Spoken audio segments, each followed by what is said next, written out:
restaurant. Okay? Now he's working for a company or corporation. What do you think he's doing? All of a sudden, his mindset has changed. He is now talking this individualistic style. Okay? He's no longer talking about family being the most important. In some cultures, the family is more important than the individual. We believe that the individual is more important than the family. Okay? See, that's part of the problem. And so what happens is, now all of a sudden, this man who used to be cared for by his children is now going to a nursing home. Because the kids are looking out for numero uno. And that's what has happened. Now, to take it one step further, you understand that this culture is being transported all over the world. We saw in an earlier chapter, we saw televisions in the midst of the African village. They had a big on their little shanty. Remember that? Now understand what that indicates. That's what I'm saying. See, you look at the picture and we just look at it. But if you understand what that picture means in terms of the culture, okay, and the power that we are putting into those other countries, and what we're doing to their cultures, to their structure. See, if you look at it that way, it's different. One dish does that. Okay? And you understand what I'm saying? So these things are not just done, and it's not done in such a way that remember that the object of power is to be able to put your will and to make people do things because you control their actions. That's what you're trying to do. That's what the American culture is trying to do. Okay? Now, again, I'm not saying things are right or wrong, but you'll notice how so much of the culture of the country or of the world is moving to American values. Okay? That the individual is more important. Because we push this stuff all over the world. Now, now you think I'm kidding, but look at it. Okay? How many of you have seen a program out of Russia? How many of you have seen a program emanating from China? See that? Okay. How'd you see it? Translated some just my TV program, right? Oh yeah, translated and some then like 6 months after they came out there. I understand what you're saying. And that's not to say that we don't have Chinese programs on our television. We do have some coming from Japan. I don't know about China. Okay? But you'll see that there's some foreign language films that come up depending on your cable channel. But notice that they don't infiltrate us nearly as much as we infiltrate them. Okay? The infiltration is always that way. We export our cultural values to others much better than they export them to us. And when they come over to us, and this is part of what you see people in India and things arguing about. Because what is happening is that they say women should be covered up, but we say women should be uncovered. Okay? And we export that. Okay? We export things like Baywatch. You know, where all the women run around scantily dressed, always on the beach. And people begin to believe that. Okay? And that becomes important because when you start wanting to go into the culture, these are the things that make a difference. Okay? Now you notice that the European parent may not want to control their children as much as the Oriental parents do. Okay? As a consequence, you might also see which group of kids get into trouble with the Lord the most. Okay? Part of it is cultural control. Notice that what we do in school, okay? We have daycare, preschool, kindergarten, and notice what happens, that when children go to preschool or daycare, that's probably one of the first times that they're separated from their family. You understand that? What you start discovering is that that's where your children, when you start taking sight, you see them undergoing what they call the separation anxiety. That's what they're talking about. Because now the socialization process is moving from typically mommy, daddy, cousin, uncle, aunt, all this thing, into a more institutionalized, and that's a full word, a more, I almost want to say structured setting, where we then start talking about other things that go on in the culture, like how to get along with people, okay? In addition to that, because you get along with all your family and relatives because they cater to your needs. But once you get into the school system, all of a sudden, you got to share a toy, okay? So somebody has to teach you how to share. School system. Because your parents don't do that. They say, well, that toy belongs to so-and-so. He gets it, or she gets it. Okay?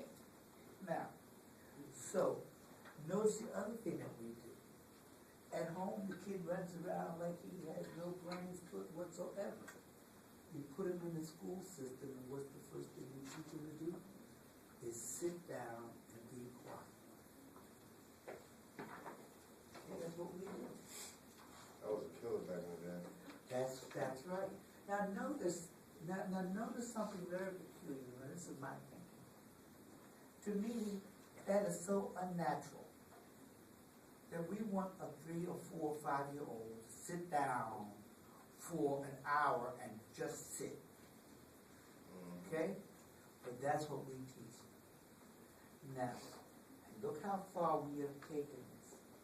We have taken this to the point that if your 5-year-old gets up and walks around the room, we decide that he's crazy.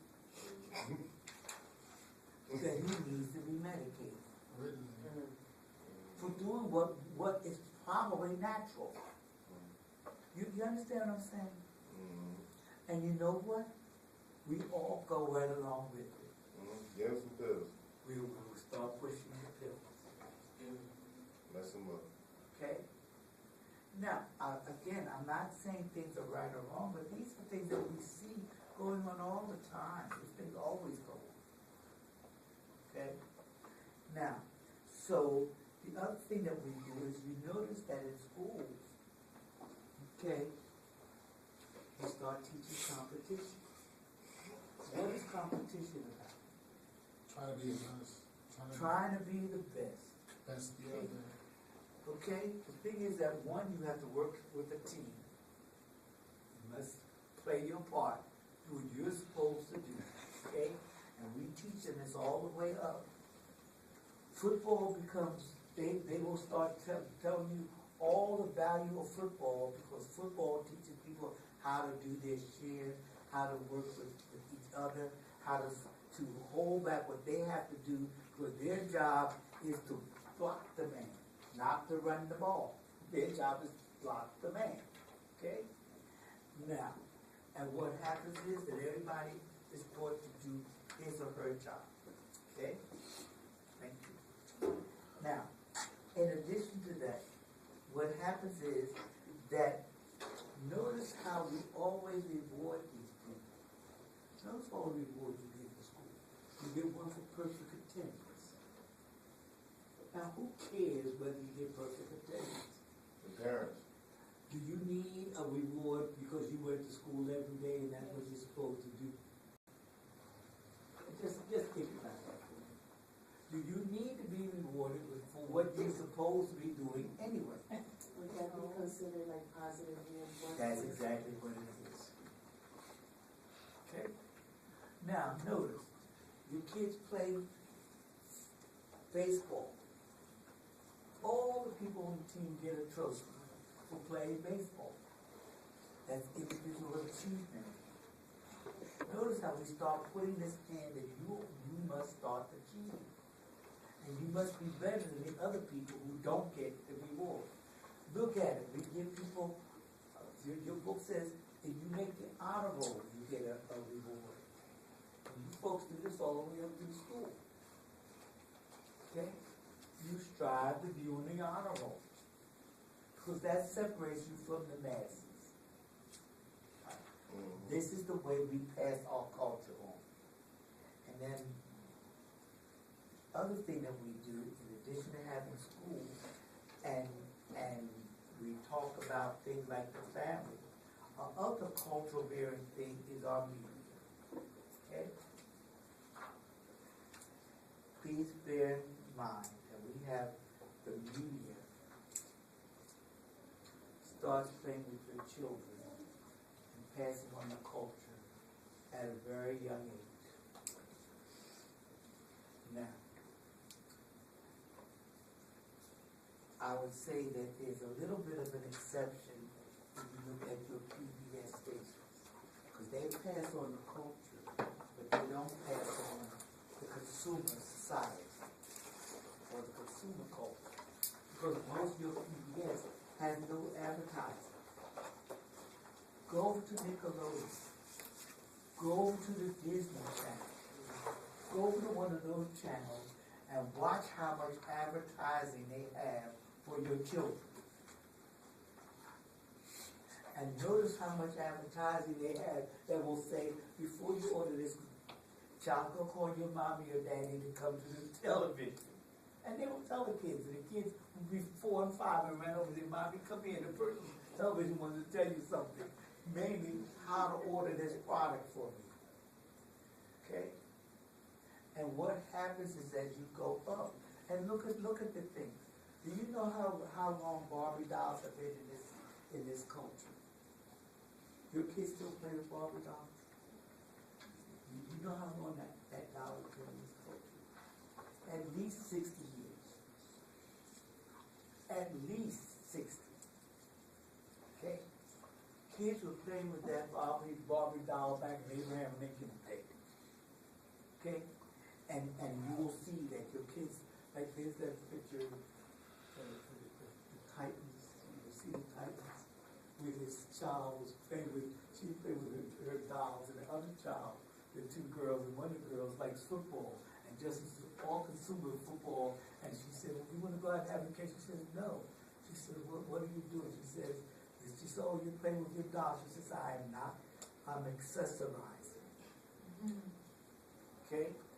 And that's what you're taught. And you're taught to go out and buy your things, and if you start, you have a training school at an early age.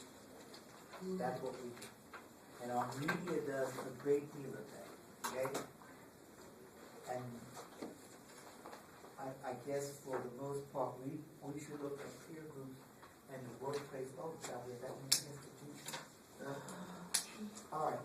That's where we are. Please try to read your text for